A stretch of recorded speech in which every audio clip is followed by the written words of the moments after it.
आज हम पढ़ने वाले हैं यूनिफिकेशन ऑफ ब्रिटेन। ये टॉपिक बहुत इंपॉर्टेंट है, इसलिए ध्यान से सुनिए। हो गया। Britain unification strange case. Britain को क्या बोला गया? Strange case. स्ट्रेंज मतलब बाकी यूनिफिकेशन से टोटली डिफरेंट। जैसे जर्मनी का यूनिफिकेशन और इटाली का यूनिफिकेशन देखा, उसका यूनिफिकेशन से टोटली डिफरेंट है ब्रिटेन का यूनिफिकेशन। बहुत सारे scholars those who know the history ना, उन लोग स्कॉलर्स को क्या बोलते हैं? आर्ग्यूड करते हैं, बोलते हैं ये यूनिफिकेशन ही नहीं होता, ये तो यूनिफिकेशन, इसको बोलना ही नहीं चाहिए। आर्ग्यूमेंट किया।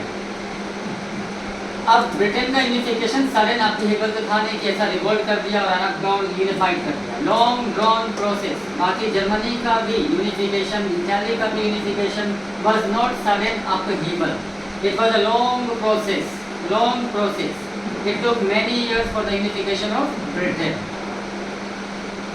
अब देखो ब्रिटेन पहले आइडेंटिटी ऑफ पीपल कैसा, जहाँ पे आज यूके है ना, यूनाइटेड किंगडम है, वहाँ पे कौन कौन रहता था यूके बनने से पहले? इतने कंपोजिशन क्या था उसका? इंग्लिश, कुछ लोग इंग्लिश था, another one were Wales and third one Scot और आयरिश। इंग्लिश, वेल्स, स्कॉट और आयरिश। अब इन लोग का अपना अपना कल्चर था, इन लोग का अपना अपना पॉलिटिकल ट्रेडिशन। पॉलिटिकल ट्रेडिशन मतलब डिसीजन लेने का, कौन लीड करेगा सोसाइटी को, कौन जो है पनिश करेगा आदमी लोग को, कौन जो है सब आदमी लोग का केयर करेगा, ये लोग का अपना अपना political tradition. So all this group like English, Welsh, Scots और Irish, they had their own culture, they had their own political tradition. Political tradition भी अलग ही था। लेकिन टाइम के साथ क्या हुआ? English people, those who are English, they became more important, they became more powerful, they became strong. क्यों strong हो गया? Reason no need to mention, जरूरत नहीं मेंशन करने का। They became wealthy, they became rich. Wealthy means rich. अगर rich हो गया तो इम्पोर्टेंट भी हो जाएगा, इम्पोर्टेंट होगा तो पावरफुल भी हो जाएगा। वो इंग्लिश लोग ज़्यादा रिच हो गया, वेल्थी हो गया। इंग्लिश लोग ग्रो कर लिया, ग्रीव हो गया। इंग्लिश, वेल्स, स्कॉट्स और आयरिश, इनमें से कौन लास्ट में ग्रो होता है? तो इंग्लिश लोग ग्रो हो जाता है। इंग्लिश लोग जब वो लोग ग्रो हो गया, रिच हो गया, तो वो लोग पावरफुल भी हो गया।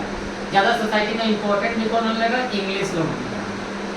1868 इंग्लिश ब्रिटेन का पार्लियामेंट ने पावर सीज कर लिया। किससे? मोनार्की से।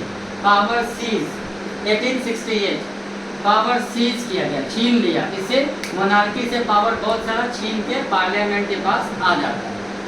1688 power was seized from monarchy. किसने छीना पावर? इंग्लैंड का पार्लियामेंट, ब्रिटिश का पार्लियामेंट, मतलब कॉन्स्टिट्यूशनल मोनार्की यहाँ पे इंग्लैंड हो जाता है। कॉन्स्टिट्यूशनल मोनार्की 1688 पार्लियामेंट ने पावर लिया। किससे? मोनार्की से। And England became what? Constitutional monarchy. Earlier till 1688 England was what? Monarchy, monarchial form of the government was there. तो 1868 में पावर सीज कर लिया, ले लेना, जबरदस्ती ले लेना, और इंग्लैंड क्या हो गया? Constitutional monarchy. आफ्टर दिस, अब जो है पावर सीज करने के बाद एक एक्ट पास हुआ इंग्लैंड ब्रिटिश का पार्लियामेंट में, जिसका नाम था 1707 में act of union. Act of union pass होने का मतलब क्या है? इंग्लैंड और स्कॉटलैंड मर्ज हो गया और यहाँ पे बना United Kingdom. Scotland and England, the place where Scottish people were living, वो एरिया को भी इंग्लैंड में मर्ज हो जाता है और इंग्लैंड क्या हो गया? United kingdom of great Britain बन गया। United kingdom of great Britain. अब इंग्लैंड में और स्कॉटलैंड में का आदमी में, स्कॉटलैंड का आदमी तो बैकवर्ड होगा, रिच नहीं होगा, पावरफुल नहीं होगा, बट लेकिन इंग्लिश लोग ज़्यादा पावरफुल है। तो इंग्लिश पार्लियामेंट में ज़्यादातर इंग्लिश मेंबर लोग था, वो लोग डोमिनेट करने लगा। डोमिनेट मतलब रूल करने लगा, अपना मन मर्जी करने लगा। स्कॉटिश मेंबर लोग बहुत कम था, तो सारा डिसीजन जो है इंग्लिश लोग का फेवर के लिए लेने लगा। इंग्लिश लोग, स्कॉटिश लोग को क्या क्या प्रॉब्लम फेस करना पड़ा? आफ्टर एक्ट ऑफ 1707 लोग मर्ज हो गया ना, एक हो गया, यूके बन गया। उन लोग को कल्चर को कोई इंपॉर्टेंस नहीं मिलता था, उन लोग का खुद का United kingdom of great Britain. Language, जो लोग का अपना लैंग्वेज बोलना फॉरबिडन था, अलाउड नहीं था। उन लोग का लैंग्वेज का नाम है गैलिक लैंग्वेज, ये बोलना अलाउड नहीं था। उन लोग को अपना होमलैंड से भगाने लगा, ड्रिवन करने लगा, भगाने लगा। उन लोग का स्कॉटिश लोग का अपना कंट्री में अपना घर से भगाने लगा। कौन? इंग्लिश लोग। उसके बाद तो क्वेश्चन आ सकता है, write the problem faced by the Scottish people in 1707 means after merging with England. तो पहला प्रॉब्लम क्या होगा? They were not allowed to speak their own language, they were not allowed to wear their national dress, they were driven out from the homeland. the Scottish culture was not given any importance in United Kingdom of Great Britain. तो ये problem face करने लगा वो। Ireland के साथ क्या हुआ, Scotland के साथ क्या हुआ, समझ में आ गया। आयरलैंड के साथ क्या हुआ, Ireland was a country divided. Ireland में दो तरह का आदमी लोग था, first Protestant and second was Catholics. ये दो डिवीजन लैंग्वेज के हिसाब से, प्रोटेस्टेंट एंड कैथोलिक्स। तो this two types of the people were there in Ireland. So English they came in support of Protestant. English लोग किसको सपोर्ट करता है, प्रोटेस्टेंट, हेल्प करने लगा। इससे कैथोलिक्स लोग क्या किया, रिवोल्ट डिक्लेयर कर दिया, किसके खिलाफ, इंग्लैंड, इंग्लिश के खिलाफ। 1798 में रिवोल्ट होता है। इस रिवोल्ट को लीड कौन किया, वुल्फ टोन, जो कि आयरिश था, आयरलैंड का था, और रिवोल्ट को लीड किया। क्योंकि जब when British came in support of Protestant, then the Wolfe Tone came forward and he revolted against the English, which was failed in 1798. Finally, in 1801, a British nation was formed, in which Ireland was also merged. Britain का एक नया flag आया, adopt किया गया, union Jack. Britain का जो नया national anthem जो है सेलेक्ट किया गया, God save our noble kings. और इंग्लिश लैंग्वेज जो है ऑफिशियल लैंग्वेज और मेन लैंग्वेज बन गया इंग्लैंड। अब आंसर लिखना कैसे, many scholars they argued the Britain unification. They find it as a strange case of Britain unification.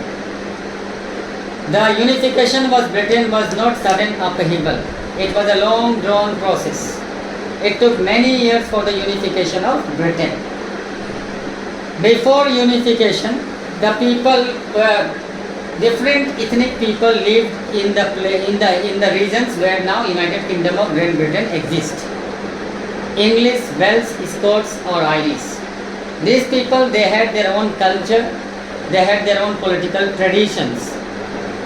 1688, before that, the English became more powerful, they became more rich, so they became important in those areas. 1688, English Parliament seized the power from monarchy.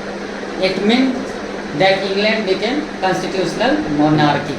Earlier, before 1688, it was a monarchical form of the government. 1707, Act of Union was passed, and Scotland was merged with England. So United Kingdom of Great Britain was formed. In English Parliament, the English people were dominating. So Scottish people, they started facing some problems in United Kingdom of Great Britain. Like the Scottish people's cultures was not given any importance. They were not allowed to speak their national language, that was Gaelic language.